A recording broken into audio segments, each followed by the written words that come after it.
जय हरी शेतकरी मित्रांनो, शेतकऱ्याला काही जमीन परवडणं, कारण एक तर शेतकऱ्याच्या शेतीमालाला भाव नाही, पीक विमा लवकर भेटत नाही, अतिवृष्टीचा अनुदान लवकर येत नाही, काही महाडीबीटी योजनाचा लाभ घेतला तर तेही लवकर मिळत नाही।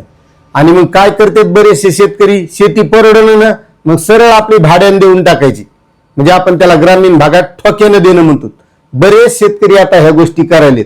आणि आता याच्यामध्ये जर काही अडचणी आल्या, वांधे आल्यात, आता त्याच्यासाठी सुद्धा सरकारला तयारी करते। काही म्हणा तुम्ही, आता सरकारने एक परिपत्रक काढलेले, आता या परिपत्रकामध्ये जे काही भाडेपट्ट्याने जमीन देणारे असतात आणि काही करणारे असतात शेतकरी, तर त्याच्यासाठी काही नियमावली ठरवून दिली।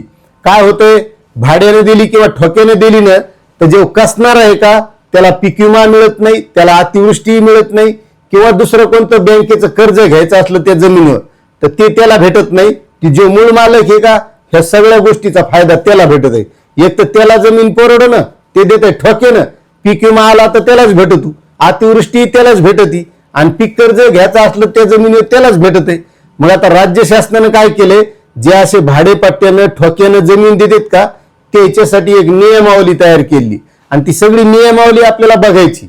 मग जे भाडेपट्ट्याने देते त्याच्यासाठी फायद्याची, आणि जे ठोक्याने जमीन करणारा शेतकरी त्याच्यासाठी सुद्धा फायद्याची। त्यामुळे संपूर्ण ऐकणं तुम्हाला गरजेचं आहे। मात्र तत्पूर्वी छोटीशी विनंती असणार आहे, तुम्ही जर आपल्या चॅनलवर नवीन असताल तर चॅनलला सबस्क्राईब करा, व्हिडिओला लाईक करा, आणि सबस्क्राईबच्या बाजूचं जॉईन बटन सुद्धा दाबायला विसरू नका। तर आता शेतकरी मित्रांनो, नियमावली नेमकी समजून घ्या। त्याचं परिपत्रक काढलेले काल 7 मे 2026 ला। यामध्ये सरळ दिलेलं आहे असं की महाराष्ट्र शेत जमीन भाडेपट्ट्याने देण्याबाबत अधिनियम 2017, सन 2023 चा महाराष्ट्र अधिनियम क्रमांक 28 आणि महाराष्ट्र शेत जमीन भाडेपट्ट्याने देण्याबाबत नियम 2024, आणि याची नियमावली जी त्याचे निर्देश दिलेले स्पष्ट की ही कशी असली पाहिजे। तर यामध्ये भाडेपट्टा कराराची कायदेशीर प्रक्रिया, प्रत्येक पट्टा करार हा नोंदणी अधिनियम म्हणजे ठोक्याने द्यायचा करार किंवा भाड्याने जमीन द्यायचा करार 1908 नुसार रीतसर नोंदणीकृत असणं गरजेचं आहे।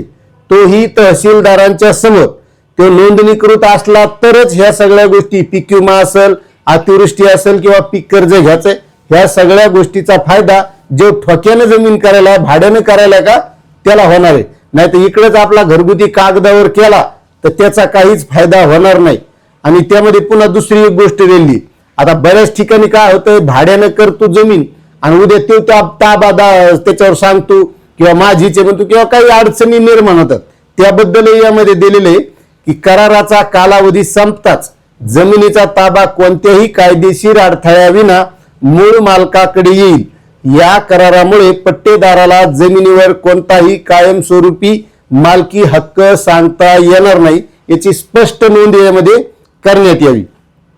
त्यानंतर यामध्ये जो काही किरायाने करणार जमीन आहे किंवा ठोक्याने करणारा शेतकरी त्याचे फायदे बघा। आता याच्यात काय दिलेले आहेत, तर नोंदणीकृत पट्टा कराराच्या आधारावर पट्टेदार शेतकऱ्याला बँकेकडून पीक कर्ज घेता येणार आहे। कोणत्या किरायाने केलेल्या जमिनीवर पीक कर्ज सुद्धा मिळवता येणार, त्यानंतर पीक विमा काढता येणार, आणि पीक विमा काढता यायला म्हणजे उद्या जर त्या जमिनीत पिकांचं नुकसान झालं, अतिवृष्टी किंवा नुकसान भरपाई जर आली तर ती तू सुद्धा त्या शेतकऱ्याला मिळणार। आणि असं सगळी ही पीक कर्ज देण्याची जी काही कार्यवाही ती बँकांनी त्याबाबत सहकार्य करायचंय।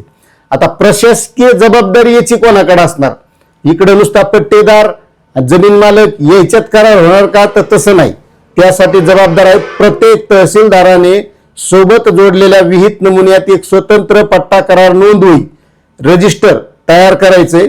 सदर नोंदवहीमध्ये त्या गावाचं नाव, त्या शेतीच्या गटाचं नाव, त्या जमिनीच्या मालकाचं नाव, आणि जो किरायानं ठोक्यानं करायला आहे त्याचं नाव यायची सगळी, आणि त्या जमिनीची किती वर्षाकरता दिली ठोक्यानं, बटईनं किंवा त्यानं किरायानं, तर त्याची नोंद सुद्धा त्यामध्ये करायची। आता यामध्ये जर काही विवाद वाद झाले उद्या तर त्याबद्दल दिलेले जमीन मालक आणि पट्टेदार यांच्यातील वादाचे निराकरण करण्यासाठी तहसीलदार हे सक्षम अधिकारी असणार आहेत, म्हणजे सगळे त्यांच्याच अधिकारात या गोष्टी चालणार। आणि जर काही अशा अडचणी निर्माण झाल्या तर त्याचा अंतिम निर्णय हा 3 महिन्यात देणं बंधनकारक असणार आहे। आता यामध्ये निर्बंध काय आहेत, तर पट्टेदार ही जमीन कोणालाही पोटपट्ट्याने देऊ शकणार नाही, समजा एखाद्याने ठोक्यान केली पुन्हा तो तिसऱ्याला त्याला देता येणार नाही. आणि अनुसूचित जमाती म्हणजे एसटीच्या व्यक्तीची जमीन असल्यास याचे सर्व अधिकार जिल्हा अधिकाऱ्यांकडे असणार. त्यांच्या परवानगीशिवाय ही जमीन कोणालाही देता येणार नाही अशी एक नियमावली केली. आणि याच्यामुळे आता जमीन कसणाऱ्याचा काय फायदा होणार आहे तर जो उद्या पिकांचं नुकसान झालं, जो पीक विमा त्या मालकाला जात होता तेव्हा आता त्या कसणाऱ्याला मिळणार. पुन्हा पीक कर्ज काढता येणार, अतिवृष्टी झाली नुकसान भरपाई सुद्धा त्याला मिळणार. असं हे परिपत्रक आहे. आता तुम्हाला हे परिपत्रक कसं वाटलं नक्कीच कमेंट करा. आपल्या चॅनलवर नवीन असताल तर चॅनलला सुद्धा सबस्क्राईब करा. जय जवान जय किसान.